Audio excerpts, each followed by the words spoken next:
Sean todos bienvenidos aquí a Noticias LPTV. Les saluda Cindy Regidor. Gracias por acompañarnos un día más aquí en este espacio en la web www.laprensa.com.ni, la página del Diario de los Nicaragüenses. Hoy es 21 de agosto del año 2014 y estamos listos con mucha información, pero antes déjenme recordarles también que además del noticiero y el sitio web tenemos también nuestras redes sociales en donde estamos constantemente informándoles. Estamos presentes en Facebook como Noticias LPTV y como La Prensa Nicaragua, y en Twitter nos puede seguir en @laprensa.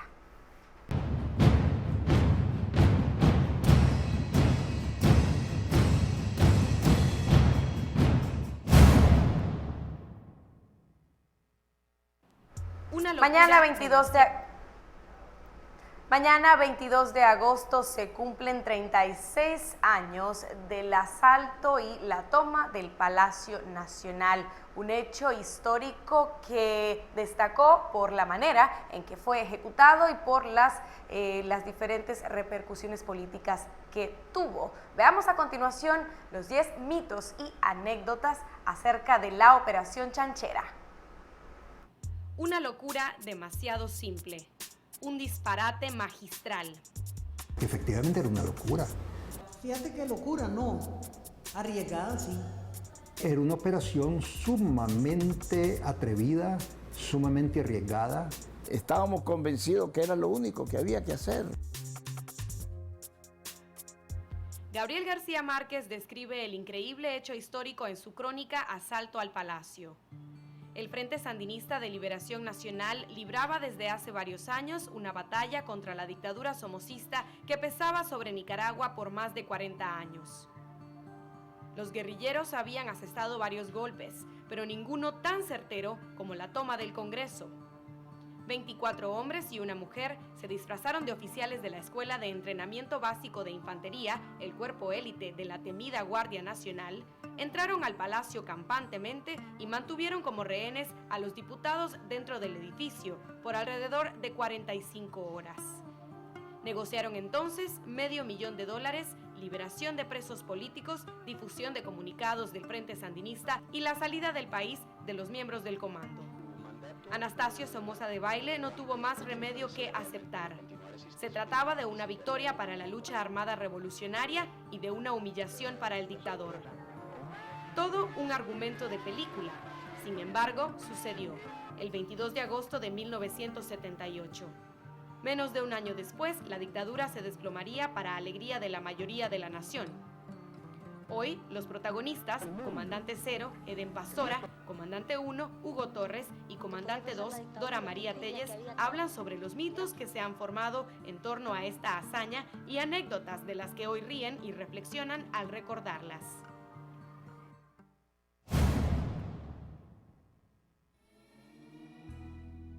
Raptar a los diputados de un país suena como una operación sumamente sofisticada. Se creyó entonces, y muchos tuvieron la impresión, de que el Frente Sandinista era una estructura fuerte y con recursos. No era exactamente así.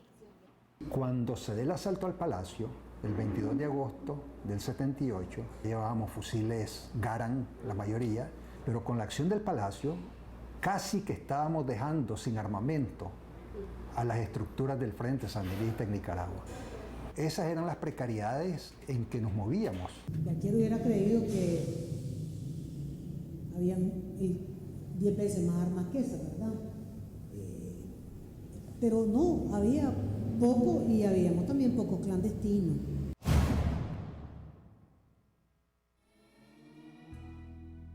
¿Era el secuestro del Palacio el único plan de esa magnitud? Falso. En realidad se barajaron varias posibilidades, incluso el secuestro del hijo del dictador, Anastasio Somoza Portocarrero, conocido como el Chigüín. No fue una cosa por otra. Al final cuajó esta que ya estaba preparada. Había un plano del palacio, había información en detalle de don Pablo Pichardo. Uno mentalmente especulaba de qué se tratará. Algunos pensaban que es que íbamos a secuestrar al Chigüín, al hijo de Somoza. Otros llegaron a pensar que íbamos a atacar el búnker, lo cual eso sí era una absoluta locura. Hubiera sido una absoluta locura. La decisión de ejecutar el asalto al palacio se tomó en Costa Rica, en una reunión en la que estuvieron presentes Eden Pastora, Daniel y Humberto Ortega, Gerty Levites, Carlos Coronel Kautz y Víctor Tirado. ¿Quién estuvo de acuerdo en llevar a cabo la misión y quién no? Los protagonistas mantienen diferentes versiones al respecto. En el primer momento estuvieron en desacuerdo Gerty Levites y estuvo en desacuerdo Daniel Ortega. ¿Ya? Los demás estaban de acuerdo. Empezamos la discusión y se sometió a votación. Carlos Coronel dijo que sí. Gerty Levites dijo que no. Tirado López dijo que no. Humberto Ortega dijo que no. Daniel Ortega dijo que sí y yo sí. En internet circula una versión acerca de la ayuda que los planificadores tuvieron de parte de la inteligencia cubana con asesoría de militares de la ex Unión Soviética. Falso, dicen los entrevistados. Los que digan que tuvieron que ver los cubanos o los soviéticos, eso lo dicen con la intención de mermarnos mérito a los nicaragüenses. Esto es eminentemente nicaragüense.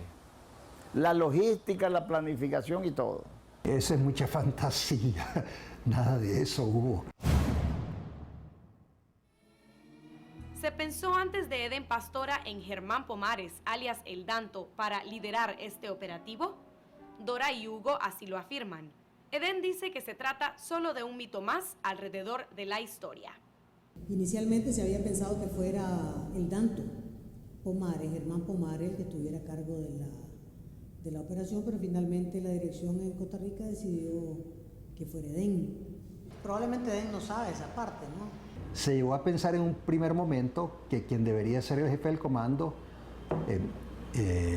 era Germán Pomares Ordóñez, el Danto, viejo guerrillero, fundador del Frente Sandinista, con una gran experiencia guerrillera, con un temple a toda prueba, valiente, pero se decidió que no fuera Pomares, porque lo iban a destinar a otras labores, para ser el jefe de todo el Frente Norte.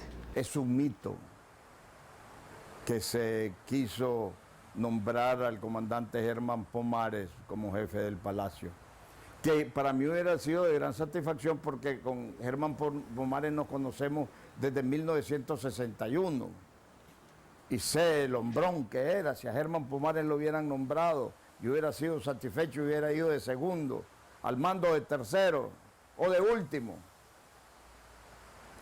Pero no es cierto. Los uniformes para los guerrilleros eran la clave de la emboscada. Al no tenerlos listos, la acción se aplazó una semana.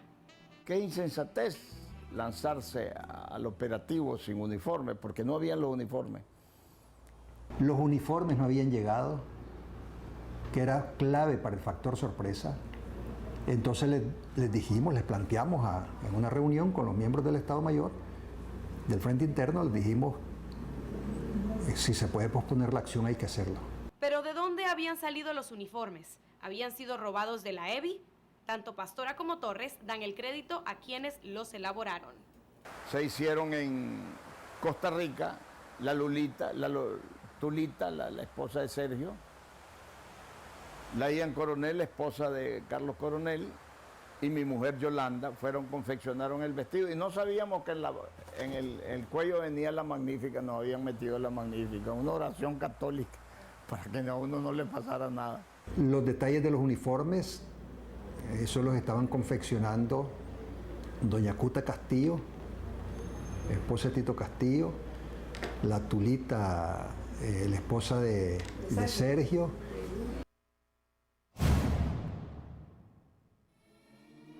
La operación Chanchera era, ya de por sí, sumamente arriesgada. Como si de ficción se tratara, un nuevo elemento agregó más tensión al suceso, para mala suerte de los asaltantes. Hubo un temblor bien fuerte dentro del palacio y eso de viaje puso en evidencia que estábamos en una situación, estábamos atrapados pues realmente, es decir, ahí o salís bien o no salís. Un accidente accidente de tránsito y un agente de la policía pudieron haber impedido el paso a una de las camionetas del comando. ¿Falso o verdadero? Hugo Torres cuenta la anécdota. Cuando llegamos al lugar de donde está el accidente de tránsito, a la altura del aeropuerto, yo veo, imagínate, y entonces le hago seña por el vidrio a Walter Ferretti, le digo, ¿ya? Entonces Walter baja el vidrio, pone cara seria de oficial de la guardia o de sargento por lo menos, y llama al policía de tránsito, que era guardia, porque en ese entonces la guardia era todo. Y le dice, ¿qué pasa? Un accidente, señor, le dice, se le cuadra el policía, un accidente, señor, le dice. Ahora nos paso, le dice Walter. ¿Cómo no, señor? Pi, pi, pi, pi, pi, pi, con el pito, ¿verdad? Pi, pi. Y nos abrió paso. ¿Ya? ¿Cuándo se iba a imaginar ese guardia o ese policía, que era lo mismo, que le estaba abriendo paso al comando que iba a saltar minutos después del Palacio Nacional?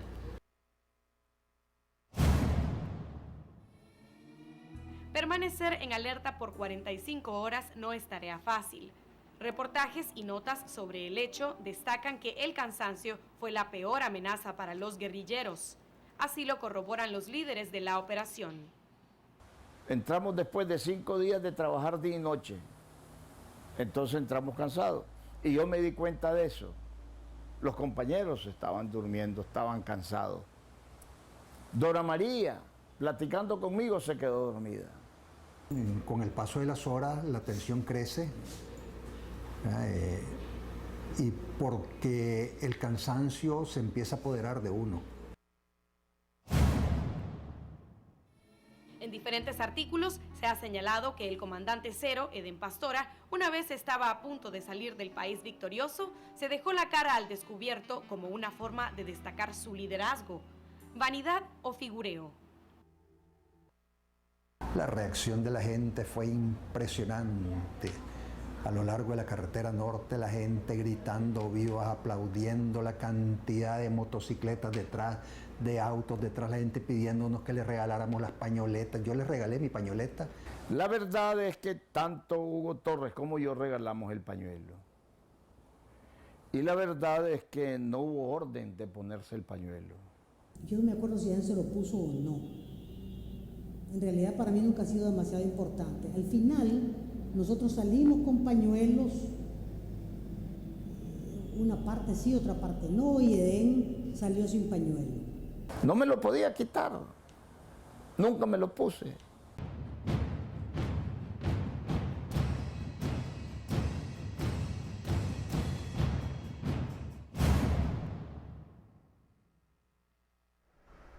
Como ustedes ya lo han visto, hay diferentes versiones de varios de los detalles de esta operación chanchera, las versiones de los protagonistas y de otros más que han escrito sobre este hecho histórico. Dora María Telles, comandante 2, ha dicho que quien probablemente tenga una historia más cercana a lo que ocurrió en realidad es precisamente el escritor Gabriel García Márquez, con quien se encontraron en Panamá, y el comando completo tuvo la oportunidad de contar a través de las diferentes voces lo que en realidad había pasado en ese palacio. Es momento de un corte, pero ya regresamos con más aquí en Noticias LPTV.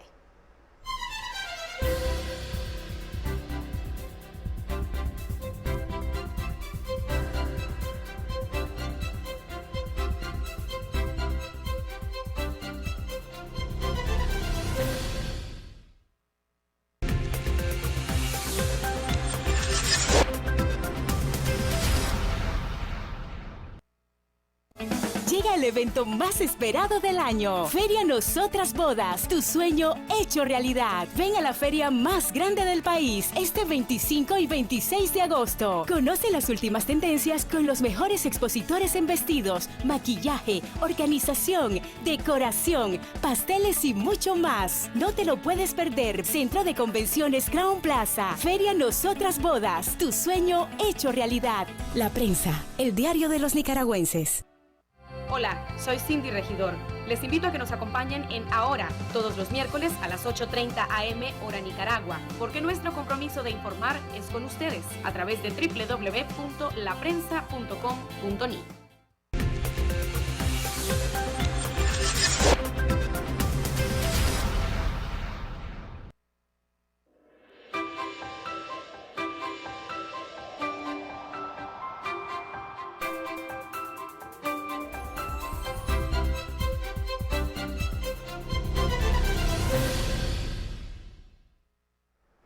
Gracias por continuar informándose con nosotros. Esta mañana el Instituto Nicaragüense de Estudios Territoriales brindó una conferencia de prensa acerca de la actividad sísmica en Managua. Veamos el reporte. Es muy lamentable, quiero decirte, Marco, porque ¿qué es lo que viene sucediendo?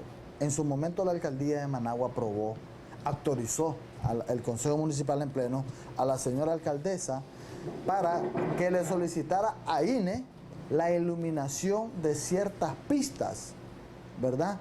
Y rotondas de la capital de Managua. Iluminación, hablemos bien claro. Yo entiendo que son nuestras luminarias que tradicionalmente miramos en nuestras pistas. Pero resulta que dándonos cuenta a fondo, ¿qué luminaria pusieron? En las rotondas, en Tizcapa, en las pistas que han puesto las supuestas luminarias. ¿Qué son? En conclusión, son árboles amarillos, árboles de estructuras metálicas que le llaman árboles. Me da una gran lástima que a lo único que les toca en el bolsillo es al mismo pueblo de Managua. Bueno, ahí estábamos viendo las declaraciones de concejales del Partido Liberal Independiente en la alcaldía de Managua, opinando acerca de la reproducción de los llamados árboles de la vida y el gasto que implica. Ahora sí, vamos a ver a continuación el reporte acerca de la conferencia que brindó INETER, el Instituto Nicaragüense de Estudios Territoriales, acerca de la actividad sísmica en Managua. Una actividad sísmica irregular iniciada la madrugada de ayer en el lago Solotlán generó alerta en los científicos del Instituto Nicaragüense de Estudios Territoriales INETER, pues no se descarta un posible terremoto similar al de 1972. Bueno, ustedes saben, no podemos predecir un terremoto y también esta actividad no significa que hoy o mañana o en los próximos días va a ocurrir un terremoto, pero puede ser. A veces ustedes saben, los terremotos grandes tienen premonitores, así fue en el terremoto del 72 y puede ser que esto sea una actividad premonitor. No podemos predecir, no sabemos qué va a pasar, es un poquito preocupante, ¿no? Digamos, con una actividad, un pequeño enjambre aumenta un poquito la amenaza, la posibilidad de un terremoto. Y es que antes de que ocurriera el terremoto que devastó la capital nicaragüense, el 23 de diciembre de 1972, se registraron sismos de pequeña magnitud en la noche.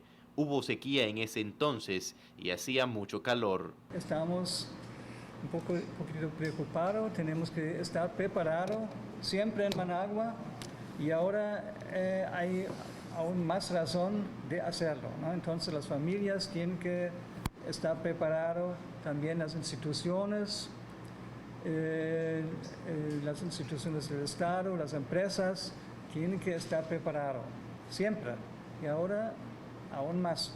El enjambre sísmico es producto de la activación de placas tectónicas pequeñas en el lago de Managua, según detalló el experto. Noticias LPTV, Marcos Medina.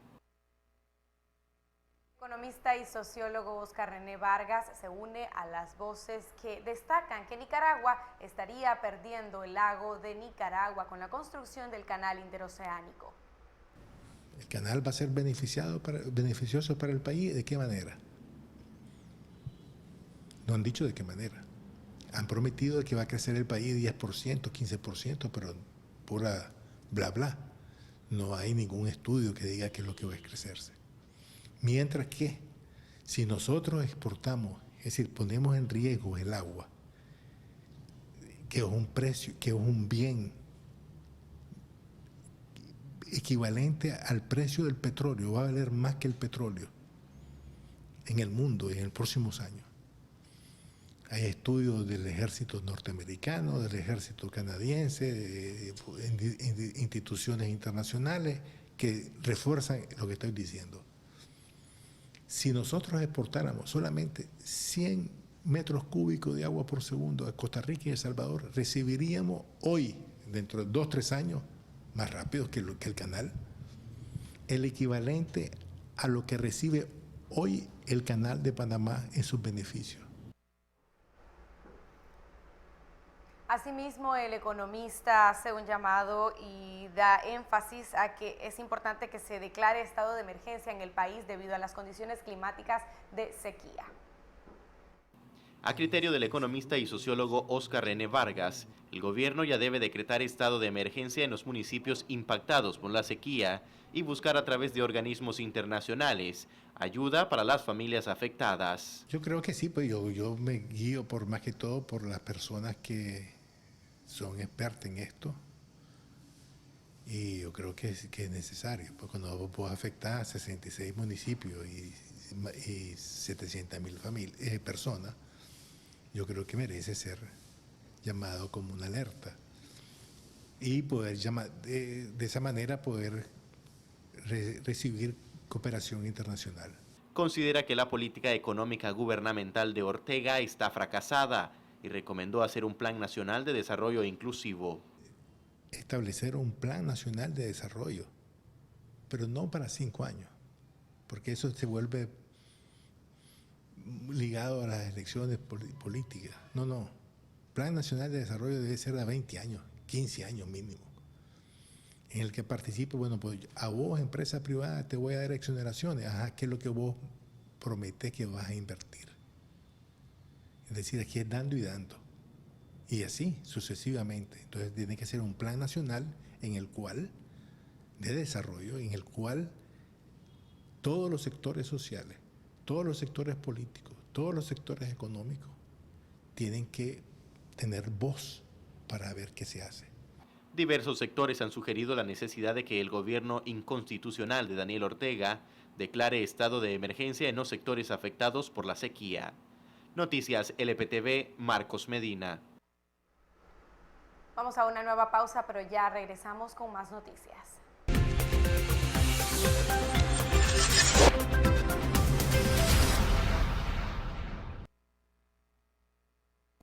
Llega el evento más esperado del año. Feria Nosotras Bodas, tu sueño hecho realidad. Ven a la feria más grande del país este 25 y 26 de agosto. Conoce las últimas tendencias con los mejores expositores en vestidos, maquillaje, organización, decoración, pasteles y mucho más. No te lo puedes perder. Centro de Convenciones Crown Plaza. Feria Nosotras Bodas, tu sueño hecho realidad. La Prensa, el diario de los nicaragüenses.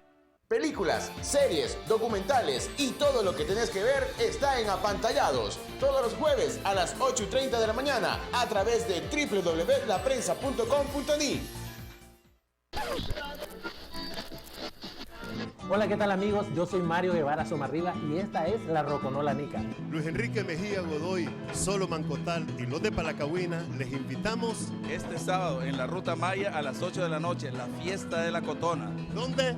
En la Ruta Maya. Y escúchenos aquí, véannos aquí en La Roconola de viernes a viernes. A las 8:30 de la mañana en www.laprensa.com.ni.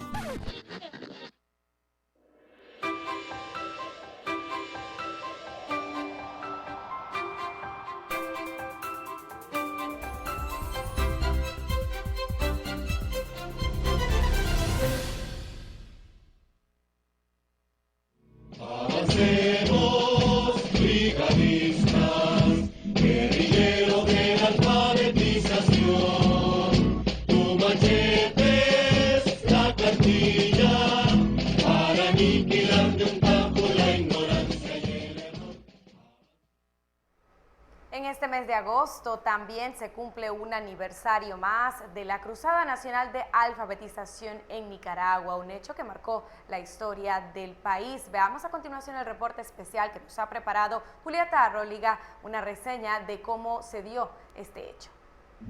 En 1980, casi un año después del triunfo de la Revolución Sandinista, el 23 de marzo de ese año, Nicaragua nuevamente tiene que iniciar una guerra donde las armas para el combate fueron el lápiz y el cuaderno.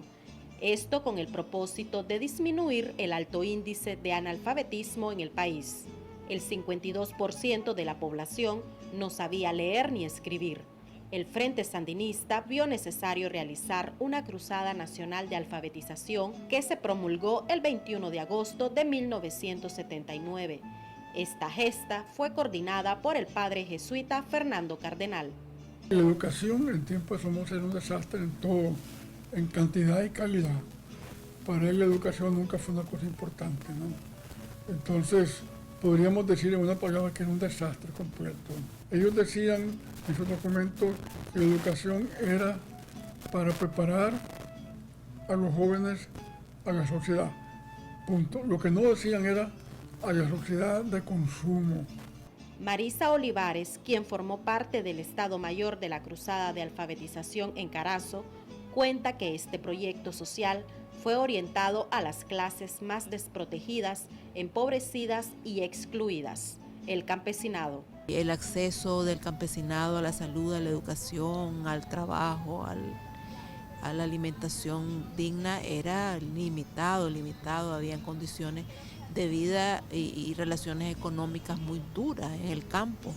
Después de planificar, definir el método de enseñanza y divulgar en qué consistía la cruzada, en marzo de 1980 en la Plaza de la República, desde ese entonces conocida como Plaza de la Revolución, se hizo el acto para despedir al Ejército Popular de Alfabetización, integrado por miles de adolescentes y jóvenes estudiantes de todas las clases sociales que partieron de Managua hacia los lugares más recónditos del país. ¿Fue obligatorio participar en esta movilización masiva? No recuerdo que haya habido jóvenes y maestros que se opusieran, que estuvieran en desacuerdo. Fue algo como que, fue como un contagio. Fue un contagio increíble. Uno iba a los colegios a explicar lo que se iba a hacer, cómo iba a hacer, y la gente se entusiasmó. Fue una cosa muy contagiosa. Recuerdo que en ese año no hubo clase.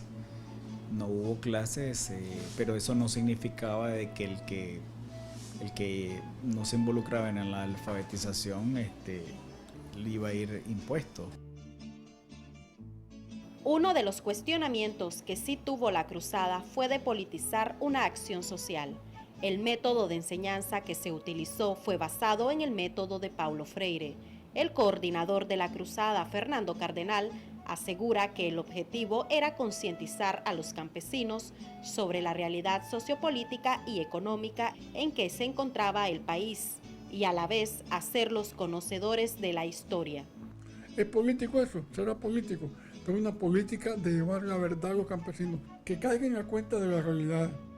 La pobreza de ellos es producto de un sistema económico dirigido por seres humanos que dirigen el país. Cuando vos le enseñás a leer y a escribir a una persona, precisamente le enseñás a tener criterio, a tener ideas, a desarrollar sus ideas, a expresar sus ideas. El hecho que se aprendiera a escribir con la palabra Sandino o con la palabra Carlos Fonseca era una cosa instrumental también.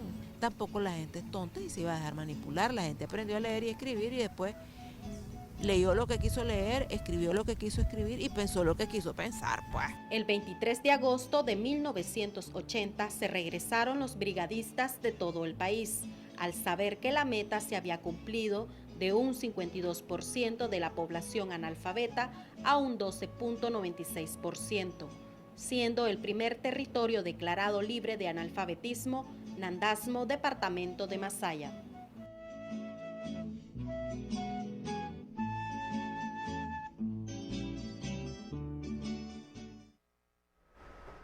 Por supuesto, una jornada como esta tuvo un impacto social importante en la sociedad. A través de sus entrevistados, Julieta Arróliga nos lo ilustra.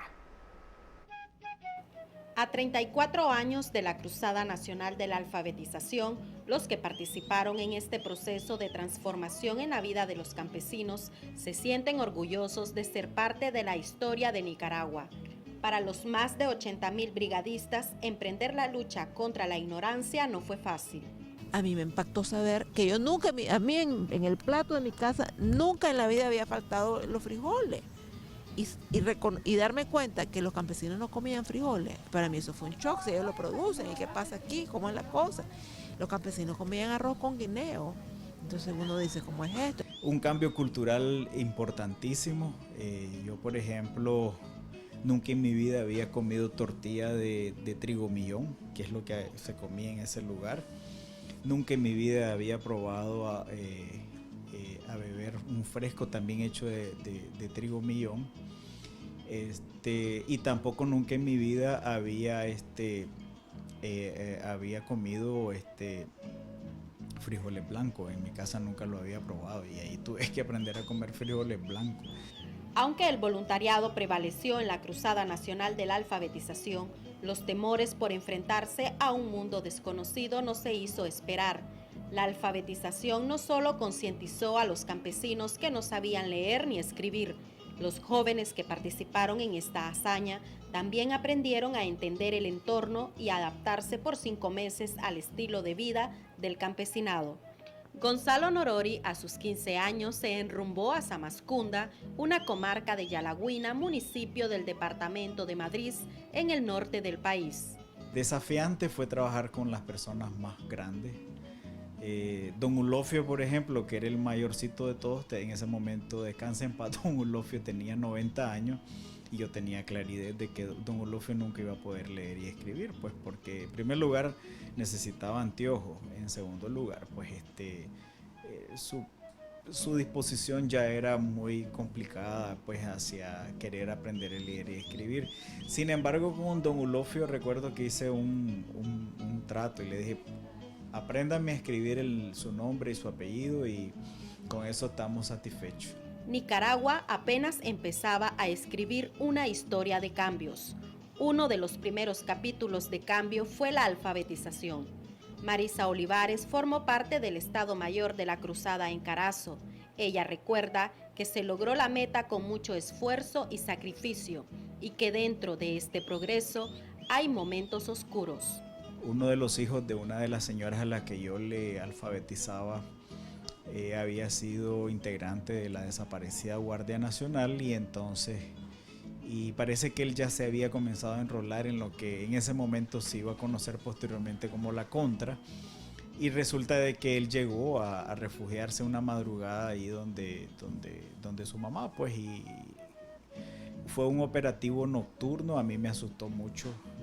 Todos creo que nos asustó de oír el tiroteo a las 3 de la mañana metido en esa montaña. Inclusive hubieron personas que fueron asesinadas porque la Contra se empezó a gestar en ese contexto. Y hubieron personas que fueron asesinadas. Georgina Andrade fue asesinada, una maestra cubana fue asesinada, y inclusive, y eso no, porque la Contra lo que pensó, pues las primeras expresiones militares de la Contra pensaron que iban a provocar una desbandada, y fue lo contrario. La gente más se comprometió. En los 5 meses de duración de la cruzada, 59 brigadistas no retornaron a sus hogares. Según cuenta la historia, 9 de ellos fueron asesinados por la Contra. A partir de este hecho, muchos de sus protagonistas esperaban que el gobierno, los diferentes gobiernos y el país entero tomara la educación como una de sus prioridades, pero esto no ocurrió así. Veamos el reporte de Julieta Arróliga.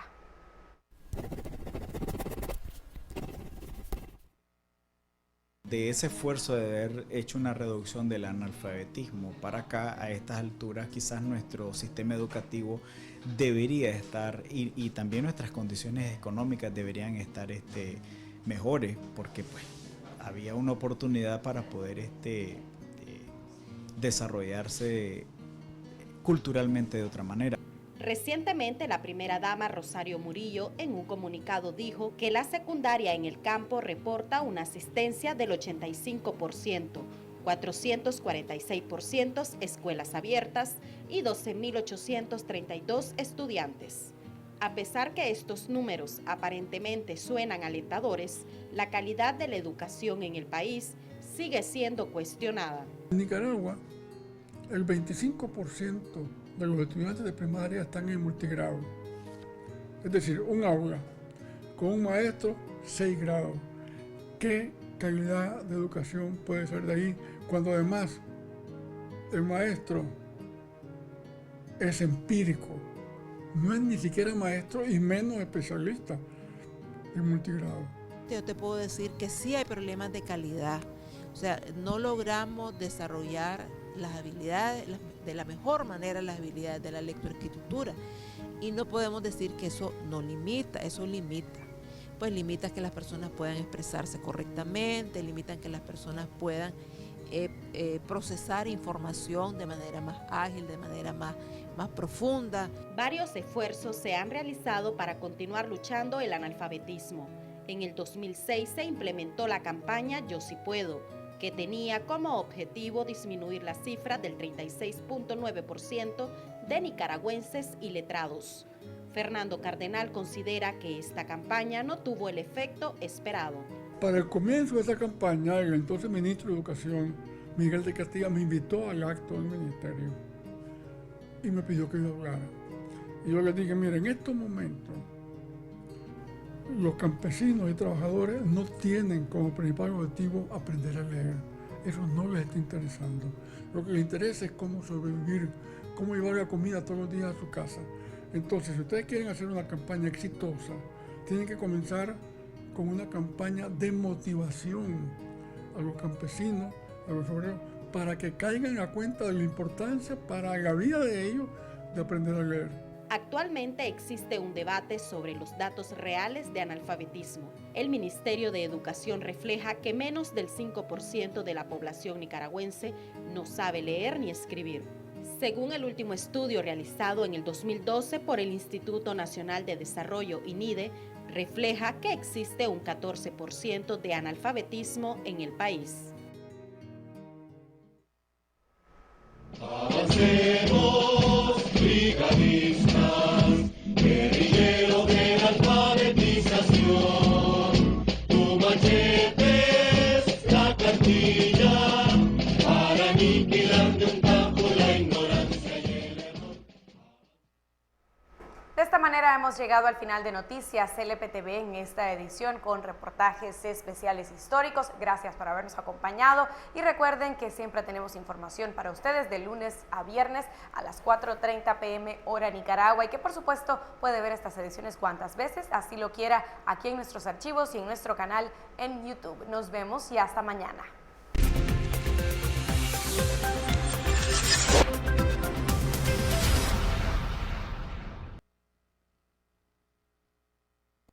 Llega el evento más esperado del año. Feria Nosotras Bodas, tu sueño hecho realidad. Ven a la feria más grande del país este 25 y 26 de agosto. Conoce las últimas tendencias con los mejores expositores en vestidos, maquillaje, organización, decoración, pasteles y mucho más. No te lo puedes perder. Centro de Convenciones Crown Plaza. Feria Nosotras Bodas, tu sueño hecho realidad. La Prensa, el diario de los nicaragüenses. Películas, series, documentales y todo lo que tenés que ver está en Apantallados. Todos los jueves a las 8:30 de la mañana a través de www.laprensa.com.ni. Hola, ¿qué tal amigos? Yo soy Mario Guevara Somarriba y esta es La Roconola Nica. Luis Enrique Mejía Godoy, Solo Mancotal y los de Palacahuina les invitamos Este sábado en la Ruta Maya a las 8 de la noche, la fiesta de la Cotona. ¿Dónde? En la Ruta Maya. Y escúchenos aquí, véannos aquí en La Roconola de viernes a viernes. A las 8:30 de la mañana en www.laprensa.com.ni. Hola, soy Cindy Regidor. Les invito a que nos acompañen en Ahora, todos los miércoles a las 8:30 a.m. hora Nicaragua, porque nuestro compromiso de informar es con ustedes a través de www.laprensa.com.ni.